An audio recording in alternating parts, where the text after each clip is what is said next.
Welcome to the Football Show on PLZ Soccer's YouTube channel. I'm Peter Martin. I'm joined today by two, well, not middle-aged men, elderly men wearing Skechers.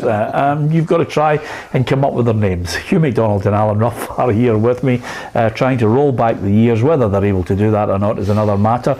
All you have to do is hit that subscribe button and join the football family. As we often say, uncensored, unbiased, and unashamedly at times entertaining or infuriating. Whichever way you want to look at it, it's absolutely free to watch the channel in our 10th year, Ruffy. Yes. And it's the three who kicked it all off 10 years ago. Yes, I'm sure if the three of us got together and decided to bring out a book, we'd have a lot of fantastic stories to tell. There would be some really good stories, Ruffy, to be honest with you.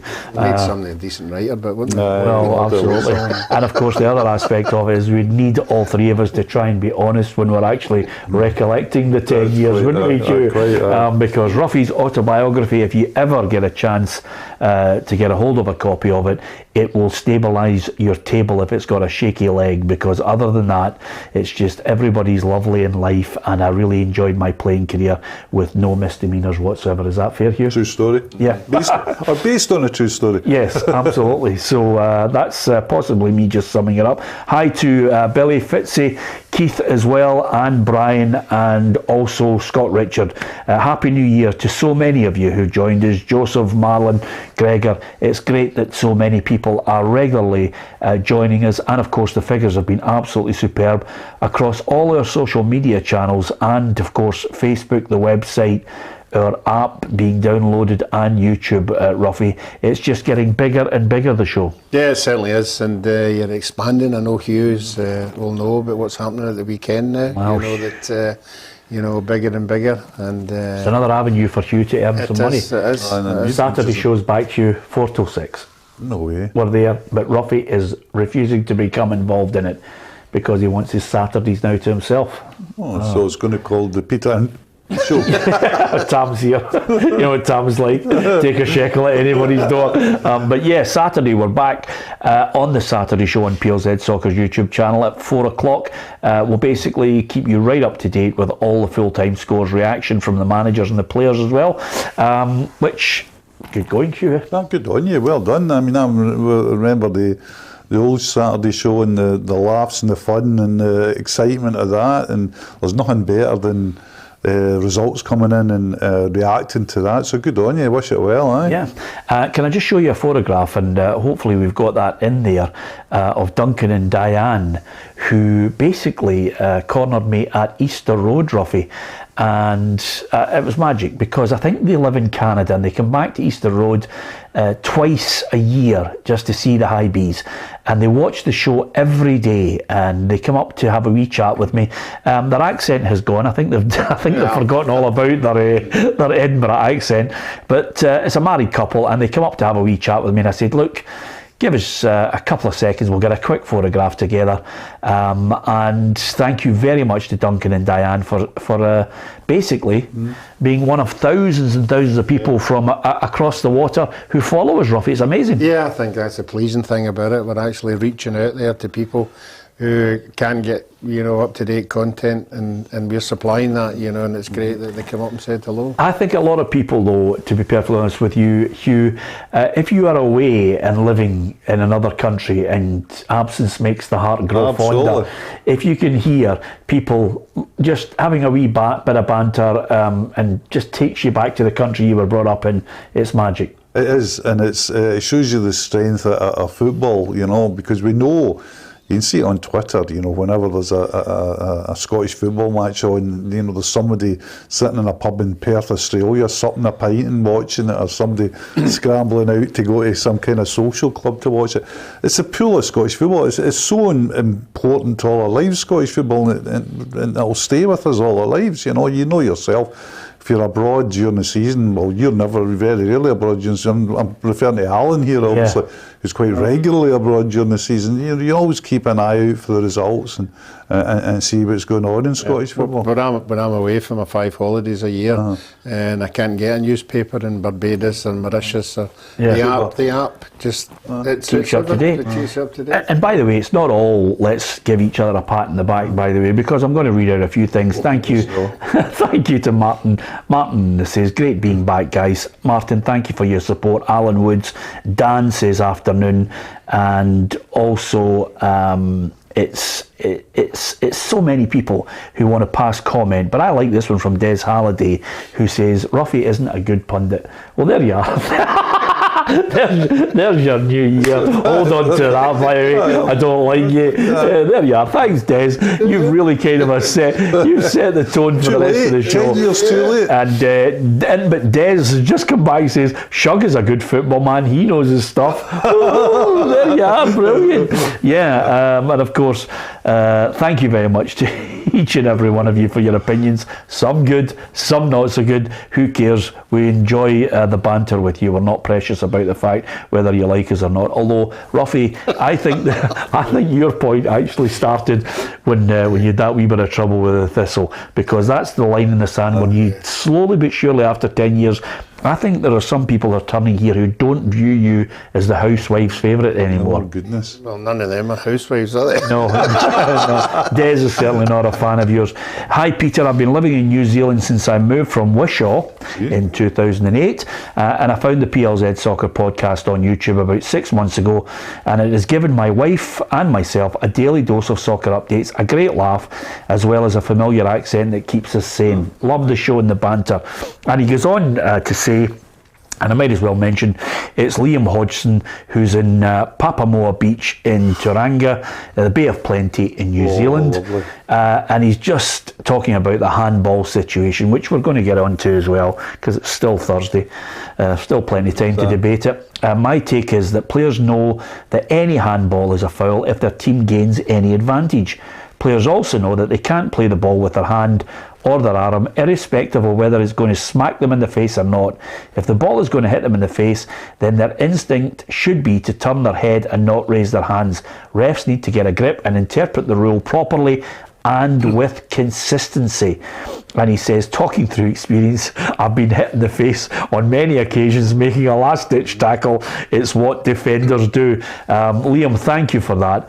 It's the ongoing debate here, Hugh. We haven't had you on the programme since the Old Firm game, and I've got to ask you, first and foremost, 2 penalty calls. Was it a penalty for Sakala? I think so. Yep. I know why people say Starfelt didn't slid and didn't touch him initially. It was Sakala initiated contact, but. The fact of the matter is Starfelt went down, didn't get the ball, and there was a collision with Sakala, so I could see how that was awarded. Okay. Don't have any great issue with that one. Okay, you've been fairly succinct there. What about the Connor Goldson? Should John Beaton have been advised to take a look at it? Well, that's a difficult one. The easier question for me is it a penalty or not? I would say it was a penalty, but should he be advised to take another look at it? It's one where the guy in the box has got to say, you've made an error here. I think there's a clear and obvious error here. Yeah. I think you've got to come. And as soon as the guy in the box says that, it's a penalty, isn't it? Because they always go over to me. So it's putting a huge amount of responsibility on Willie Collum to overturn a decision in an Old Firm game. There's always crucial times World Cup and all. So I wasn't surprised that he didn't shout him over. I really wasn't, because I didn't think I think there was enough in it. Hold on. What do you mean you weren't surprised? I wasn't surprised that he wasn't called over to have a look at it again, because Willie Collum's going to have to come at a big decision then, and I don't know if Willie Collum, would see that as a clear and obvious error. I honestly don't, and I think that was part of it. What do you mean by that? I think he would see it as a judgment call, and he would see it as this. Well, you can tell it's contentious because, and this Absolutely. is It's still contentious. Well, it's still contentious now, but I'll tell you why. Because when you have the SFA and all their spin doctors firing out the rule to try and justify the referees and the VAR's decision, that's when you know you're in trouble with it. Because the biggest point that we've been making about it is it's not so much the fact that some people can say, is it a penalty? That's great. Some people can fire out the rules. That's great. The problem with Ruffy and myself on this is if there's consistency in the penalties that have been awarded before, don't even start with that. You know, if there's consistency on the interpretation of previous decisions, then it's worthy of a look in our book. I would have thought so, but I could see why Willie Collins says you've not made a clear and obvious error here. I can see why you've not given that penalty. Move on. The big problem, of course, and there's a big deeper problem to all this, and it includes this everybody suddenly on, you know, the day after the Rangers Celtic game, everybody suddenly were led to believe we're pouring through IFAB rule books, when it might just be the case that everybody had a ruling supplied to them. Yes. They didn't come out with the rule after the Michael Smith handball. No, and they didn't come out after Bernabeu or Matt Riley are in. I mean, if you're looking at 4 penalty incidents, 4 penalties to be given, and I'll just say to them, because I'm not going to say it to the viewers, if you're looking at the Michael Smith one, the Bernabeu one, the Matt Riley and the Goldson, list them in strongest penalty claims, and I think you're going to put the Bernabeu one at 4 as the least likely penalty. Yeah, a guy jumping up to head a ball, the guy heads it against his arm, behind his arm, when he's actually challenging for the ball. Matt Riley, come on. So that's where people are saying, wait a wee minute here, you know, what we getting here? The deeper problem again, and I'm not a conspiracy theorist man at all, but I'm a man that says, listen, there's a lot of mistakes being made here. One of the things that VAR has brought in is catching a lot of mistakes. Yeah. You know, it's catching a lot of really appalling offside decisions, for example. Is it helping us to get more things right? It gets more things right, definitely on offside. I think it definitely gets more things right there. But I think what it's doing is, in that way, is exposing assistant referees, you know. There's been some ludicrous ones. I think the bigger problem, Peter, is where are we going with officials? Can we look at officials and say, right, there's been a lot of mistakes here, there's a lot of contention here, how are we going to improve officials? You know, I'd like to see Crawford Allen coming out and saying, right, okay, this is what we're going to do to try and improve officials. We're now in a state with officials in Scotland where they don't get big games from UEFA. Yeah. You'll never see them getting a big game. We had a Polish referee doing the World Cup final, for example. So you can't blame the size of the league. We're not seeing them at World Cups, at Euros. So there's obviously a problem there. I mean, there's obviously a problem of, you know, bringing referees through, a training problem. I don't know what, and I would love to see something on that, because all you're getting at the moment is complaints. Would you? Yeah, but you do get what I call a greater number of complaints because of the volume of fans and clubs pandering to the fans when it's Rangers and Celtic here. Yep. But is there a need in your mind to actually say, well, wait a minute, Crawford Allen, you need to take your referees and go down to England and try and get on a course again to see if you can improve, because they've ironed out a lot of the problems. Admittedly, Mikel Arteta's not happy. He thought he should have had a penalty the other night there, but I think it's even deeper than that. I think it's deeper than VAR. I think incompetence. I think we've got to go and say, listen, how are we bringing referees through? What is the pathway? Should be identifying referees earlier and putting them on a fast track, because you know, should be what kind of training we offering the referees? Who are training the referees? Who are the trainers of the referees? Why, for example, why is there a Turk in charge of a Champions League final, or a Romanian in charge of? Why are Scandinavian referees getting, you know, big matches? Why? Go and look at them and go, how did you know? What's your pathway? How are you doing it?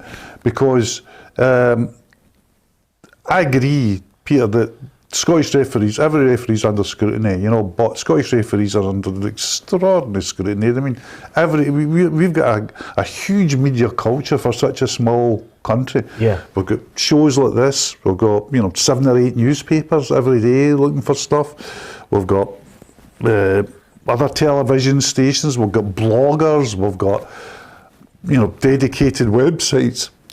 Of course they're under huge scrutiny, and that doesn't bring it. But I think we should be saying, you know, there's been a lot of shouting and bawling over the last 20 years, definitely, about the standard of referees. And I just say, well, where are we with them? And what can we do? What can we do to make it better? Yeah.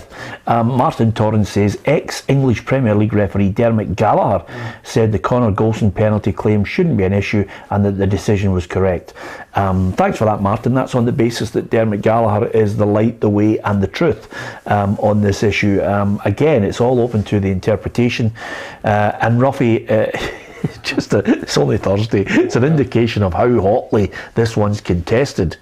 Yeah, and I think Hugh's covered most of it. You know, that for me, you know, it's this rule book that they threw out there. You know, and I think as soon as it happened, you know, and Beaton's got to make a decision, and he's obviously in his ear, he's got Willie Coleman flicking through the book, going, "You're all right. You're off the hook here. Yeah. Here's how this is how you get off with it." Yeah. He's protecting his face, and everybody's going, "Oh, we didn't know that was the rule."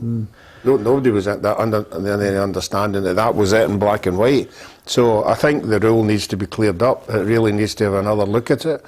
You know, I've never ever been a fan of it. I like the deliberate handball. I don't think the rule needs to be cleared up. I think the interpretation of the rules needs to be consistent. There's a difference. Yeah, another thing though, see this one about, you know, the I-5 ruling as presented to us earlier this week didn't really clear it up anyway, you know, because Goldson's hands appeared to me to be up before the ball was even kicked. You know, he was coming in like that, a natural kicking in like that, you know, with his foot up, so you lift your hands up. Were they protecting his face? The ball spins over the bar, so it's a save. I just look at it. See if he was standing on the line and the ball bounces and Kyogo hits it for 3 yards and it goes like that. Literally, it goes like that. Yeah. And it goes over the bar.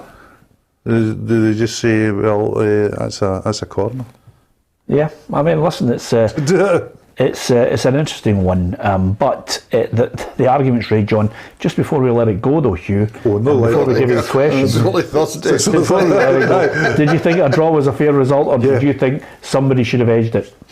If anyone was going to edge it, I think Rangers would have edged it because we're 2-1 up, and I think that's where the huge disappointment for Rangers will be. I watched the game cold, and I had it recorded, so going back and I'd heard all the stuff, what I would call the spin on it, or that, you know, and I watched it and I thought, I said a point was probably deserved by both teams. I didn't get the... I prefer it when you watch it live, Hugh. I'm not having this cold watching it afterwards. It's Wayne's though, it's Grand Wayne's. I mean, I prefer watching it live as well, Peter. You know what I mean? As I was saying to my son the other day, it was the first World Cup final from 1966. I'm wandering around Morrison's looking for soap for my 3-year-old granddaughter Grace. She's got this obsession. I want to buy soap. So I can hear is, it's going to be penalties. I'm wondering, how did my life come to this? Yeah, absolutely. Well, listen, we need to have a word with your son on this. Listen, thank you very much to so many of you who are giving us your opinion on this as well, because we do value it, and a lot of people do offer a lot of sense on the feed. You can engage with them, you can engage with us as well, but Marlon says a draw was fair, but we all know it isn't when it comes to this game. That's a good summation. That's Marlon. That is probably right on the mark on this one, because depending on which side of the river you're on, you know, you might be clouded by certain issues of conspiracy, or indeed maybe just looking at it, you want to interpret whatever the rules say, and you think that's fair, but that's the joy of football. We all are here to disagree, offer our opinion, and at the end of it I'll try and read out as many of them as I possibly can. Quiz question before we get on to the weekend's Premiership fixtures. Here is a belter as well. How many goals has record holder Jimmy Greaves scored for Spurs? So that's a belter, because Harry Kane is closing in on it, Hugh. That's the only clue I'm going to give you. Give us a give us a clue. And Jimmy goes 200 and... No. Well, remember, he played from 61 to 70, so and he had a few moves in there. High 197. 197. Jimmy Greaves as well, remember. You know. I'll go 220. 220, okay. So that's the question. How many goals has record holder Jimmy Greaves scored for Spurs? And we'll talk about Harry Kane a little later on in the programme. But first and foremost, here's the weekend's Premiership fixtures, because would you believe, we'll be back at it again. Aberdeen against St Johnstone, Celtic Kilmarnock, Ross County against Livingston, St Mirren against Hearts, Motherwell against Hibs, and Dundee United against Rangers on the Sunday is going to be an absolute belter as well. So that's the games we've got to look forward to. Dundee United against Rangers is an absolute cracker. Really looking forward to that one. And of course, Stevie Crawford was there chatting today, and we managed to catch up with the Dundee United assistant who's getting ready for this one against Michael Beale's Rangers. We worked extremely hard, during the World Cup break, as other teams will be doing as well. But it gave us an opportunity to work on things on the training pitch, which have come to fruition, which is pleasing. But, football's got a habit of kicking you in the teeth at the same time as well, and we come up against a dangerous animal, Rangers, at the weekend. So we'll very much focus on what we've been doing well, look at the wee bits and pieces that we can do better, and then hopefully carry confidence into the game at the weekend. After the World Cup break, they've come back really strongly, beg your pardon, 2 wins and 1 draw. The joint second bottom with Motherwell on 19 points, Ruffy. Yeah. They need to keep heading up the way. Yeah, it just shows you how tight this league is, particularly at the bottom. You can get a couple of good wins, and depending on what other teams do run about you, you're still stuck where you are. They got a late winner at the weekend there, which would give them a lot of confidence. But I think they know the Rangers game will be a different kettle. I think Rangers have seemingly got their act together now. They've got players back, and I think they'll think they can go up there and get a win. Yeah, it's been good for Michael Beale since his return. I mean, he was disappointed with the draw when they were 2-1 up, but he's had four wins and 1 draw. Yeah, and there's been an incremental improvement as well. Hibs was tight and a bit of scramble. Aberdeen was a real scramble, and then Motherwell became that bit easier, and Celtic was a good test, which they didn't win, but they passed the test. They didn't get the result that they would absolutely want. So this is another. He'll look at it as another step, getting players back. He's still got. He knows as well. I mean, he's got a lot of work to do on personnel there. I mean, there's so many decisions hanging in the air there. I mean, I don't know if they'll be hanging in the air for him. I think he'll come to pretty strong looks. But Sam said he would punt Morelos, keep Kent. Yeah, I think that's probably right. Yeah? Yeah, I think he'll try and keep Kent and punt Morelos. He likes Morelos historically. He likes Kent historically. He's used them in a variety of roles. I think it's no surprise that Kent's form has improved under him, but Morelos is quite an unbelievable story, actually. I mean, he just looks completely out of it, you know.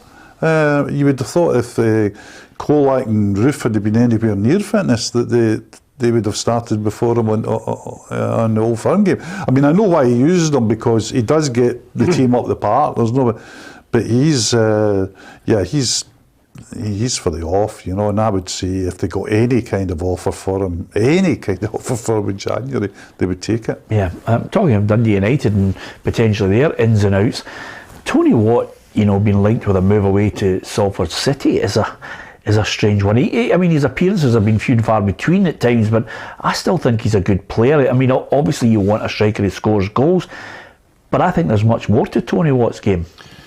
Yeah, I think there is. But obviously these clubs see something, that fit their team, the style of play that they play, and what he offers. Every time Tony goes to a club, the first thing we say is, he's found a club. He's going to settle down. This is him. He's not going to move about. And that was at Motherwell. And then all of a sudden he's at Dundee United. So now we're talking about him going down to England again. So I think it's all about him, how he thinks he's settling and where he wants to be, because obviously the money's got a big part to play in it as well, and certainly going down to England would do that. And for me, it just depends on how he thinks his future is. Yeah, absolutely. They're paying a fair few quid to a number of players, and I would suggest to you, Hugh, that Dundee United are underachieving big time. Yeah, and at one point in the season, I'm slightly changing my mind now. I thought they were, certainly favourites to be in that bottom two. I really feared for them and Kilmarnock. He's turned it around a wee bit with results. He needs it's an ongoing thing. He needs it a few years, but Dundee United really have to stay in that division. We know the financial situation out there. We know the investment they've put in. They need to recoup some of that, and they need to stabilise in the division. But you can see that about so many clubs in the Premier League. Every one of them, which makes it such a desperate battle down at the bottom. Yeah. I mean, Tam McMahon has said 4 or 5 weeks ago. He says, I can see Hibs getting sucked into this, and there was a lot of snorting and chortling at that. He's bang on. They're in it now. Yeah, absolutely. Because the Edinburgh derby, it ended the way we all thought it was going to end, Ruffy. Because Hearts just looked as if they were in total control. Hibs did have chances, but I sat down at that game and thought, right, okay, I'm just going to wait and see when Hearts score first. Yeah, and they came out firing on all cylinders. There's no doubt about that. And when you play in a derby game, that's what you've got to do. You've got to get the incentive. Doesn't matter what derby game you play, the first goal's always effective, and Hearts scored it, and then they got the penalty, and it gave them a control in the game, and you thought that Hearts had sat back a wee bit. I was going to give Hibs the benefit of the doubt, say they started to play, and they had chances, and I do think at a certain part of the game, if Hibs had scored, then Hearts then had questions to answer, do they stick or do they go? And that might have meant Hibs had more chances and maybe a wee bit of luck they might have got something, but Hearts got the late goal, and in the end they won convincingly. But as far as the managers are concerned, people are not interested now in performances. It's winning games and where they are in the league, and more importantly, where Hearts are in the league.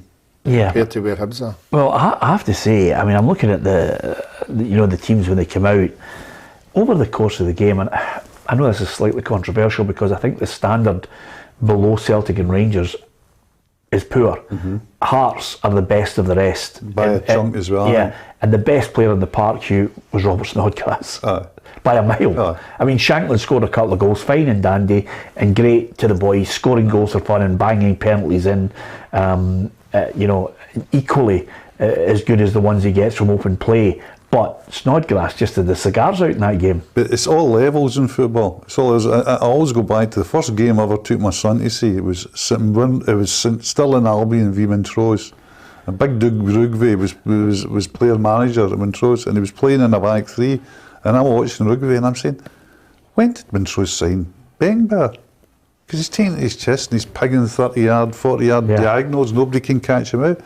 Because of the level he's played. This is kids football, this is lower league football for him. I mean, Snodgrass is 35. Aye, but it doesn't matter, he's still the player that, I mean, he's not going to be as quick as he was. This is my point, he's not going to be as quick as Doug Rugby, wouldn't be as quick, as strong as he was when he was 25. He's still a player. I mean, and Snodgrass's ability, technical ability, any club that you go to and talk about Snodgrass at the club, whether West Ham, Aston Villa, wherever you want to go and talk about what was Snoddy like as a player, they'll say, he's one of the best in the club. His whole career he's been playing against better players. Aye. Yeah. No, he's come down a level. Absolutely. He's been playing against all the stars of the English Premiership. He made a 5 and 10 yard pass look simple. Aye. Yeah. Do you know what I mean? And that's the key to a big red hot derby. Well, Steve Davis has been doing it any time he plays with Rangers. He just comes on and finds a space in the park and just makes passes. But you just saw the game, the Hearts Hibs game was the way that, when the Hearts backline had the ball,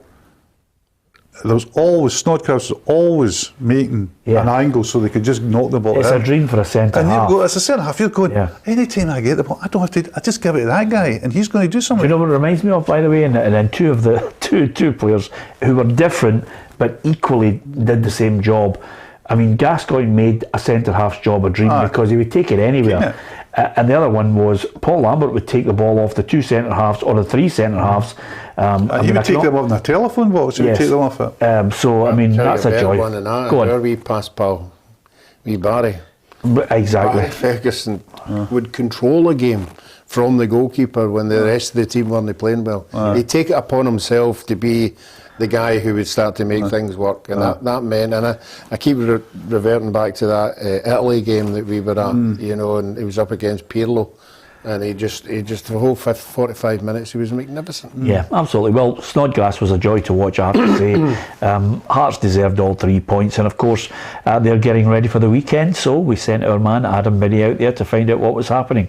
Thanks, Peter. I'm outside of the Oriam this afternoon to speak to Robbie Neilson and Tony Sibbick at Heart of Midlothian's press conference. Now, believe it or not, I wasn't the only special visitor that Robbie Neilson received today. Baran Kual was spotted here at the Oriam ahead of a potential loan move to Hearts. Now, the Australian teenager recently moved to Newcastle, but they are looking to send him out on loan to get some valuable experience after impressing at the World Cup. So we spoke to the manager about the potential move to Tynecastle. Yeah, we had young Garang up, so it's a player we're interested in, so he came up for a look round with Shola, his agent. So he's got a number of clubs that are very, very interested in him. He's a huge prospect. He's one that we've known about for quite a long time, to be honest with you, because he comes from the same team as Kai was at. So the opportunity came to speak to him, we brought him up, so we shall see where it goes. It was a huge Edinburgh Derby victory for Hearts at the weekend, which almost cements their space in third spot in the league for the time being.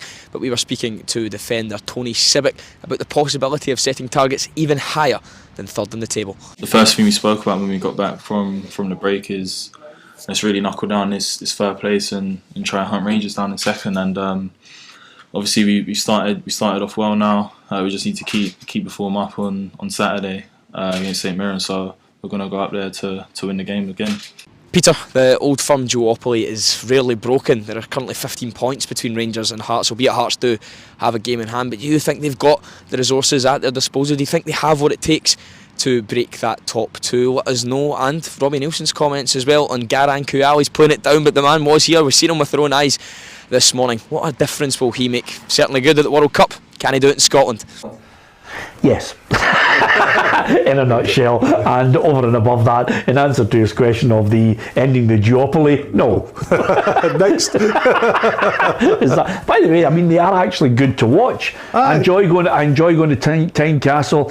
I really wish we could have a strong Hearts, Hibs, Aberdeen. They've just been a huge disappointment, and I watched every one of the clubs in the Scottish Premiership in that first half of the season, Hugh. And you know, you long for just a wee bit more quality to be able to see it, or consistency as well. And Hearts are really the only team that potentially can deliver that. And by the way, he's been dogged by a lot of injuries. He's been dogged, and had a wee slip as well. They've had their slip ups this season, particularly after European games. Yeah. But what's been interesting with Hearts is Hearts have really flexed their muscles as the third club, you know, in terms of attracting players, in terms of building a squad. I mean, it was very interesting that the backup goalkeeper comes in, and it's not Craig Gordon has that terrible injury, and you're not looking at a young boy maybe coming in and inexperienced, but they've got a genuine top class number two. And he made two fantastic saves at the end. And in 90 seconds, he was, and he's just a good goalkeeper, Zander Clark. I mean, but that shows you there is a bit of depth in the Hearts squad, is what I'm trying to say. They've had bad injuries in bad positions, though. That's what I would say. You know, they've had bad injuries in bad positions. Matt says Scottish football stuck in the 80s. I think. I wish it was. I wish it was, because the 80s Aberdeen were beating Real Madrid. Yeah, but Dundee United was getting to the European Cup semi-final. I was actually going to say to you, I'd quite fancy that, because I don't know if any of the 80s sides, and I'm going to think about this long and hard, apart from the fact of people talking about the way the game's changed physically and how fit teams are, and they tried this high press. I'm not sure any of the teams that are in the Scottish Premiership at the moment could live with the majority of the teams from the 80s. Is that fair? No, absolutely. I mean, is that being an old fuddy-duddy? No, you've just got to look at it. You've got to look at. Let's look at it. Just look at it very, very clearly. Aberdeen won the European Super Cup in the 80s. Right, beat Hamburg, beat Real Madrid in a cup final, Yeah. They beat Bayern Munich in the knockout rounds. Yeah. If you said to any team in Scotland at the moment, that's what you're going to do next season, you'd go, what? Yeah. I mean, Dundee United were cheated out of a European Cup final by Roma. And got to another one where they could make excuses, but they got to the other one against Gothenburg and lost that. You've got to look at the quality of the player then as well. Here's a question to anybody that says we're all fuddy-duddies. If Miller and McLeish were playing now, because of the way the game has changed, there's no retention of contracts, you're open. There's no way Miller and McLeish and Strachan and so many others in that team would be here. Yeah. Maybe one season, then they'd be off. David Neary, Hegarty, Sturrock. I mean, come on. Look at you, you're here in the 70s. Would you be a free contract? You're going to be at Partick Thistle for all your career? Yeah, what about that, Ruffy? No, answer the question. Would you have been there? You had probably had an agent, an agent would have wangled you out of there. But for the teams that you're talking about who were winning all these cups, way back, the Aberdeens, they can't even qualify now. And when you can't even qualify for a European group stage. Yeah. So the classic thing, you can even go back further, even to the 70s, early 70s. The Hibs team in the early 70s was a colossally good team. You know, Blackley, Brownlee, Black, Edwards, Stanton, Gordon, O'Rourke, Cropley. But you could probably go a wee bit further back to the Dunfermline team in Europe. I mean, you go back in the middle 60s, Dunfermline in Europe, Kilmarnock in Europe, Dundee in the early 60s getting to a European Cup semi-final. Well, Matt says punt ball and hammer throwers. That's all the 80s was. Matt, I think you need to have a look at the Dundee United side with Paul Sturrock. I don't think there was too many punt balls to him. Striking with Aberdeen. I mean, and Peter Weir, Aberdeen. Come on, there's technically very, very good players. Absolutely. And of course, listen, we want teams to get better, we want Scottish football to get better, and we want teams out with Celtic and Rangers to somehow, like Hearts managed to do with the group stage in the Conference League, although I thought Hearts should have beaten Zurich to get to the Europa League, which again would have transformed them financially. But of course, listen, it's all about opinions. Des Halliday says, PLZ 80s, come on man, says Des. Well, Des, apart from Rangers getting to a European final and Celtic all the way back, and I mean, that was a great chat we were having before we come on here. The 2003 Rangers side and the 2003 Celtic side would absolutely batter the two of them today. Absolutely. I mean, and you know, it's all about the amount of money that was going about our game at that time. The amount of the lesser amount of money that was going about in other leagues as well. There wasn't a big five leagues, for example, in those days. I just put it down to this.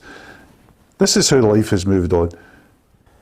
Celtic bought a striker who'd won the English Premier League and had made one bad move, had a bad year at Chelsea, and he moved to Celtic. Right, that's Chris Sutton. He'd won the Premier League with Blackburn, moved to Chelsea, it didn't work out, and he came up to Celtic. Can you imagine that happening now? Like a Timo Werner goes to Chelsea, has one bad season, and comes up to Celtic and Rangers? No. Yeah, not a catch chance in hell. Anyway, we're looking forward to the weekend, and the good news is we are on Saturdays, 4 o'clock on PLZ Soccer's YouTube channel. I do hope you can join us for that. Myself and Tam McManus will be here in the studio, because obviously you've got to be committed to the company after 10 years, and that's a Saturday. It's back, it's with us. Some people are not with us on a Saturday, and that'll be tomorrow's competition question. Who's not with us on a Saturday? As I said to him yesterday, I'll be committed to watching it. And on Monday I'll be phoning in for comments on how I thought the show went. So you're not a good pundit anyway.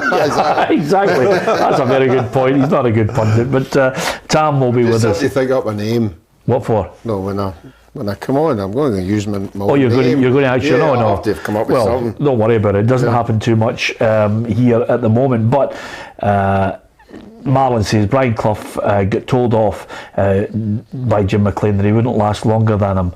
Must have been something in Scottish football in the 80s with that line. There was all sorts of great teams, and thoroughly, listen, if you were brought up in it and you watched some great players then, I wish they were still playing in the league now. But I did enjoy the back end of that. It all started with Robert Snodgrass. I thought he was a joy to watch in the Edinburgh Derby. He needed a wee bit of quality.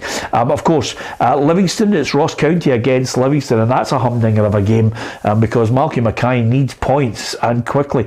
What about Livingston? Well, reporter Kerry Pollock was out there to hear from David Martindale.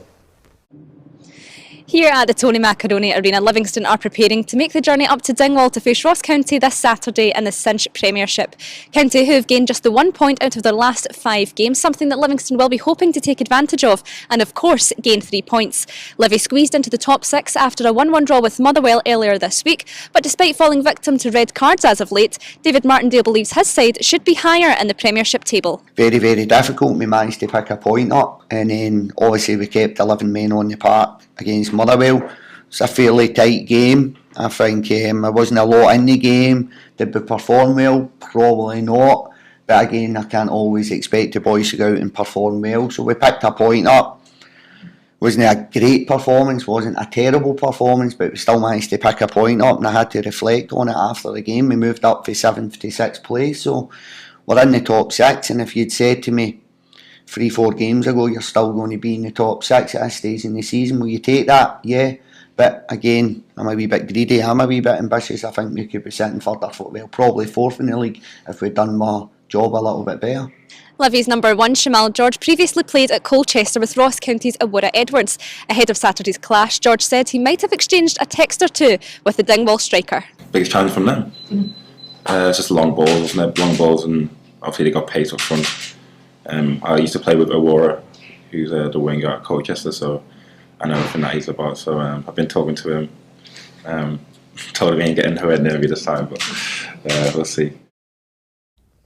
Yeah, I'm looking forward to it. Of course, when you start pulling results out and you get into the top half of the table, some people obviously want to cherry pick some of your players. Joel Nubley is one that's caught our eye, Ruffy, but the manager says no concrete interest, he's going nowhere. Yeah, well, maybe the big man's enjoying himself. I mean, I told you about him last year when he was at Arbroath, and he absolutely ragged all our defenders every time he played, and he's been doing the same this year.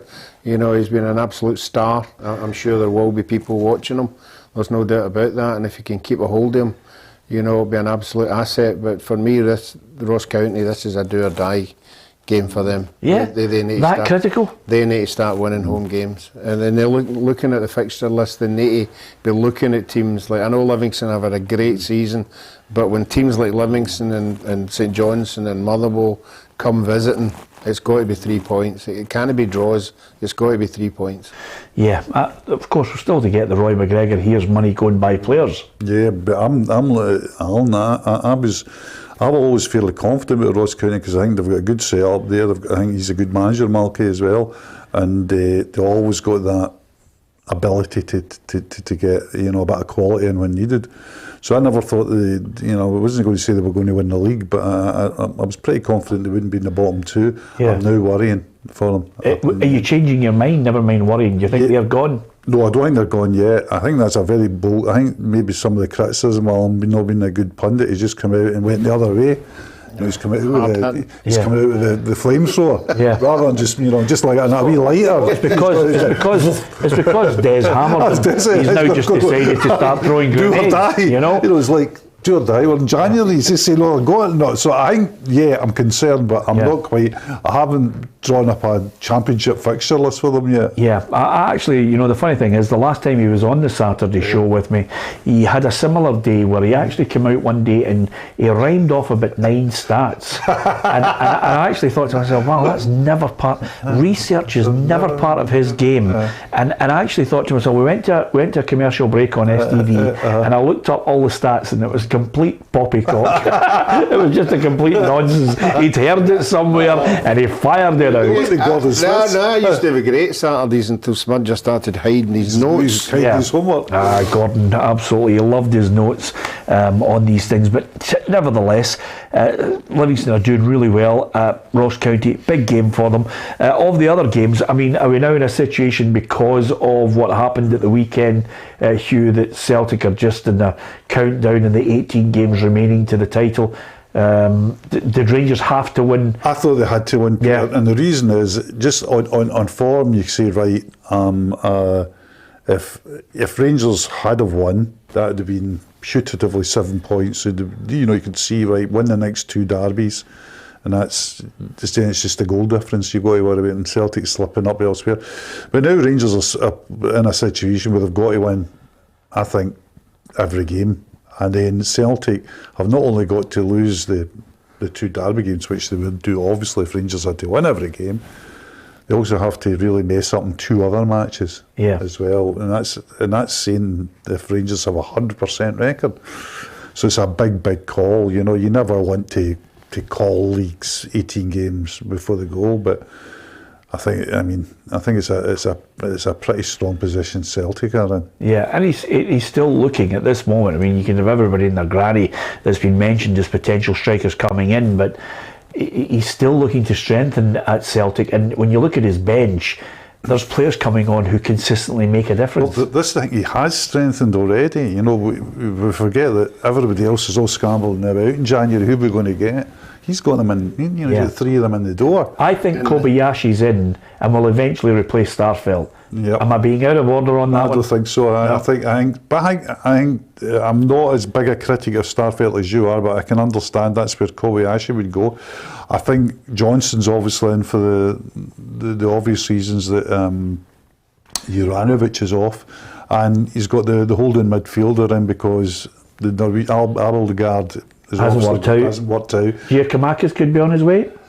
Well, they're even talking about Midtjylland looking at him as well this morning. I would be, if I was a Celtic, inside the Celtic building, I wouldn't be keen to get rid of Giacomakis. I really wouldn't, because I think he's a very good option for Celtic. Funnily enough though, Hugh, I think the one thing that's going through Ange Postecoglou's mind is the fact that while everybody's looking and saying, okay, he's bringing in these players and they're going to go into the title, I think he's trying to look for players that can deliver on the disappointment of that group stage last year. They've got to score goals, and I don't think... I think bang on. I think that's so bang on about that. I think one of the things that go with Celtic, one of the things that you would say about Celtic at the moment is, at this moment in time, are they stronger than they were at the beginning of the season?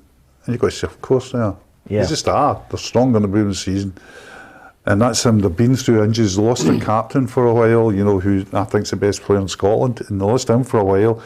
And you say to him, well, what is keeping this team going, motivating them? And I think you're bang on with him, Peter, that he's just wanting to prove in performance after performance. He's drawing, he's throwing people out, he's bringing people in, and it's all got to do with what he wants and when he wants it, and he wants it now or as quickly as possible. Yeah. For the qualifiers, if indeed they need a qualifier, they'll go straight in if they win the league. But the biggest difference to Celtic and everybody else is Celtic are spending money. It's no guarantee that spending money gets you the best player, but everybody else is scampering about. Yep. Then do you remember him for 2 years ago? Well, do you remember him? You know what I mean? Everybody is trying to identify. There's no money anywhere. Yep. Even Hearts are going down and getting people in loan and using their contacts and everything, and that's the advantage that Celtic have got as a financial club. And they're operating in a market as well where they're not having to wait about, going for a Belgian centre forward who says, right, I'll keep Celtic on toast until January 29th, until Lyon come in for me and tie to buy. He's getting players that he knows will come to Celtic, so you can get them tied in early, in the door early. He referred to it last week. The guys had 2 and 3 weeks of training under their belt before they were going into the team. I think they'll probably you'll be looking for another 2. I think I'll be looking for a striker, definitely. Yeah, just out of curiosity, Hugh, and again, the question doesn't need to be asked because it doesn't need. It's not something as a criticism, right? It's an observation. I think Udoguchi might go out because he can't get game time. Yeah. So, Cho Gu-sung, I think, is the guy who he's potentially trying to get in. Yep. Is there too many from Asia, or is that just Celtic just looking at a market and thinking, we can sell them on, it's a business situation? Absolutely a business situation. Well, he knows that market, he knows he can get them, and he knows it's a step up for those players. Those players, like, use that fictional Belgium centre forward who might say, I can choose this now. What you're saying, Celtic will have a DVD prepared for an agent, and the agent will have what the atmosphere is like, what you can expect. A lot of these people will know anyway because they know Postecoglou anyway. Yeah. In that DVD, there'll be pictures of Van Dijk, what happened to him and others, the Christies, the Armstrongs, etc. Yeah. The Tierneys. As the promotional video. So come to us. And you'll get the move. And if you're good enough, you get the move. And he's operating in a market where guys are biting his hand off because they know him. You know, the Japanese market knows him. He's got the money to operate in that market, and it's been a really cute move with Celtic. Now Eddie Gucci, probably unlucky, the injury at Alaba didn't help him, but for the rest of them, the unalloyed successes, Hatate, Kyogo Furuhashi and Maeda, who I had reservations about Maeda, but Maeda has really come on. You can tell how much Postecoglou likes himself. So it's been a very good market. They can afford a couple of mistakes in that market now. Yeah, absolutely.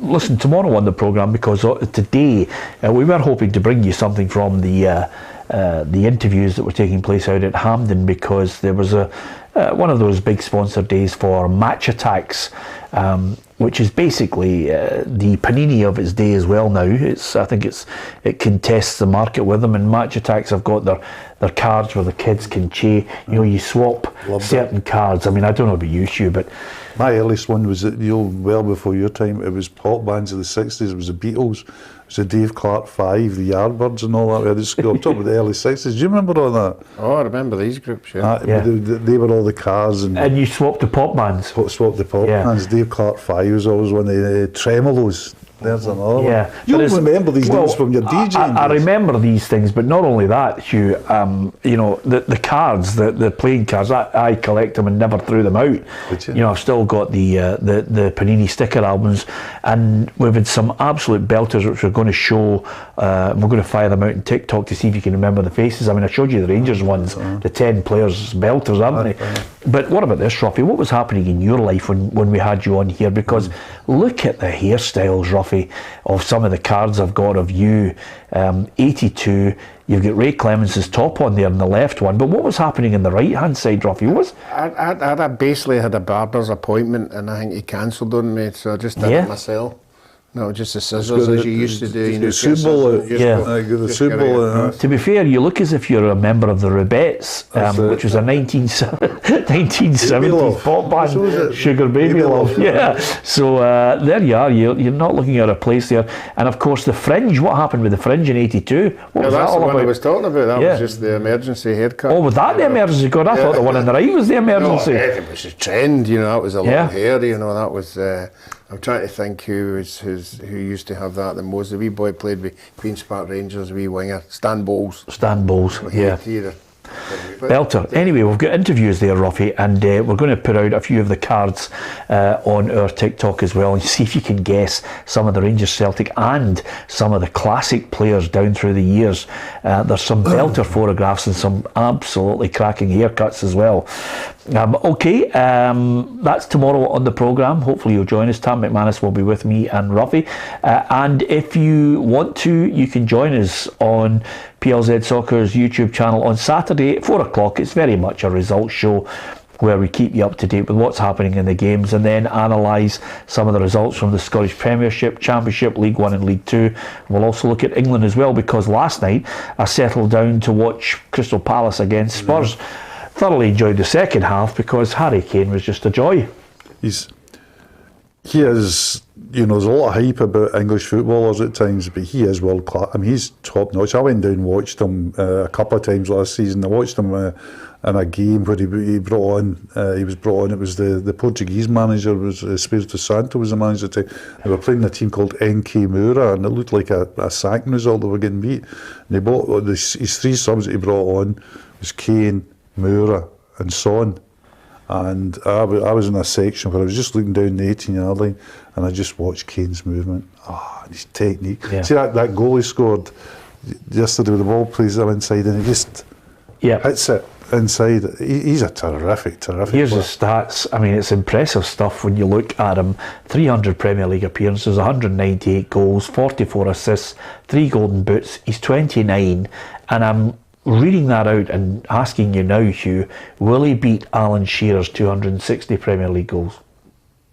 Well, you're going to see he's going to need 3 seasons at 29. Yeah, if he stays in England, stays fit, I think he will.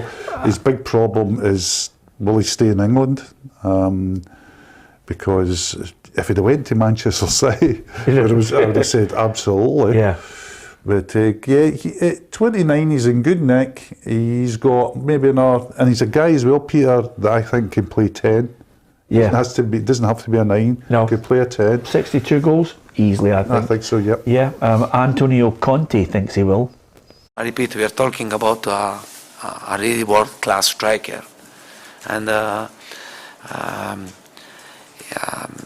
he's going to beat every record.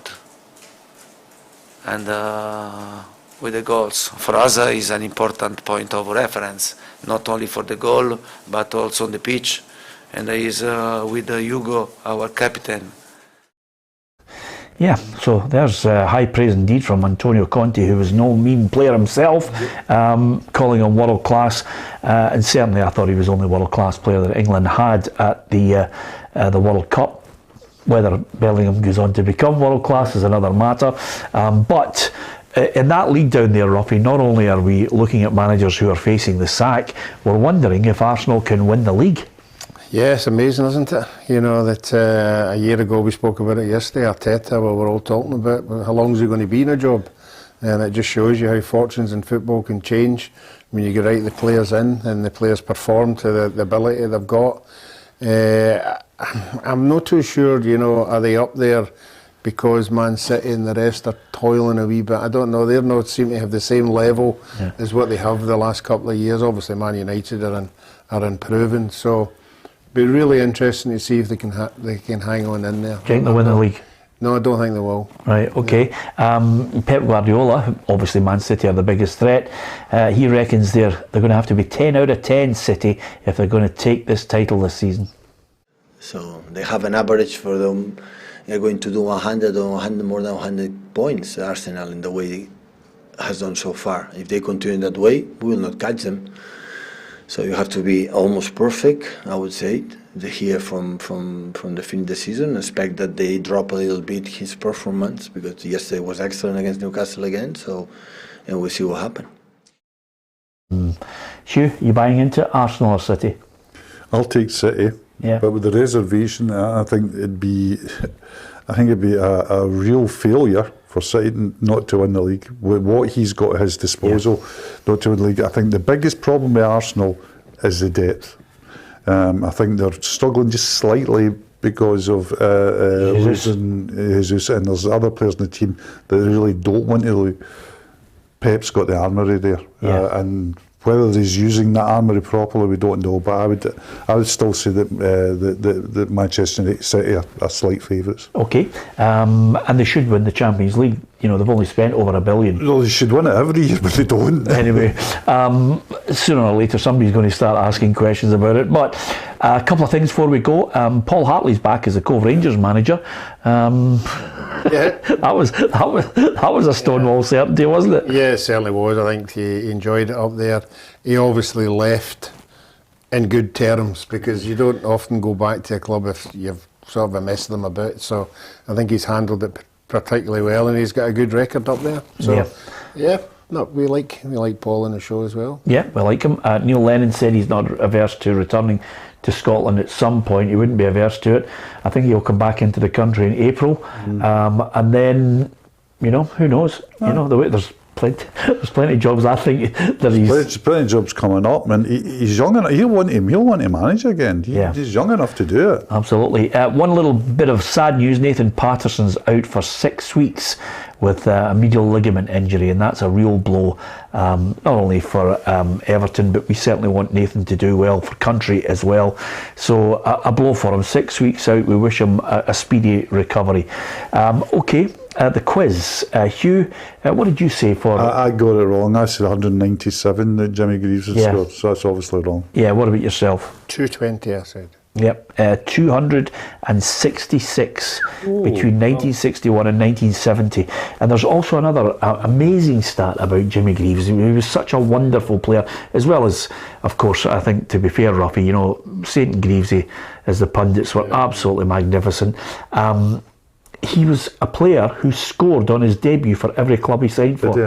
I mean, how good is that, Hugh? That is, you know what I mean? He was also a really great man as well. I interviewed him, and he was what you would have loved and expected. He was very, very funny.